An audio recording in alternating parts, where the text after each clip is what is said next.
मुख्यमंत्री युवा प्रशिक्षण योजना सुरू केली माझ्या काळात। आता त्याच्यामध्ये थोडी अडचण आली आहे, ती अडचण देखील दूर करू, युवकांच्या हाताला देखील रोजगार मिळाला पाहिजे, ही भूमिका आमची आहे, ही भूमिका आमची आहे। या राज्यातला सर्वसामान्य माणूस त्याच्या आयुष्यामध्ये सुखाचे समाधानाचे दिवस आले पाहिजे।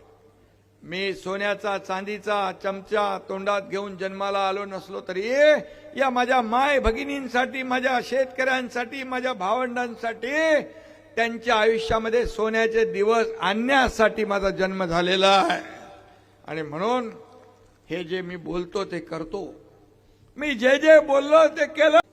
मुख्यमंत्री युवा प्रशिक्षण योजना सुरू केली माझ्या काळात। आता त्याच्यामध्ये थोडी अडचण आली आहे, ती अडचण देखील दूर करू, युवकांच्या हाताला देखील रोजगार मिळाला पाहिजे, ही भूमिका आमची आहे, ही भूमिका आमची आहे।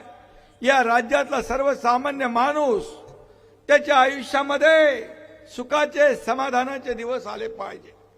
मी सोन्याचा चांदीचा चमचा तोंडात घेऊन जन्माला आलो नसलो तरी या माझ्या माय भगिनींसाठी, माझ्या शेतकऱ्यांसाठी, माझ्या भावंडांसाठी त्यांच्या आयुष्यामध्ये सोन्याचे दिवस आणण्यासाठी माझा जन्म झालेला आहे। आणि म्हणून हे जे मी बोलतो ते करतो, मी जे जे बोललो ते केलं।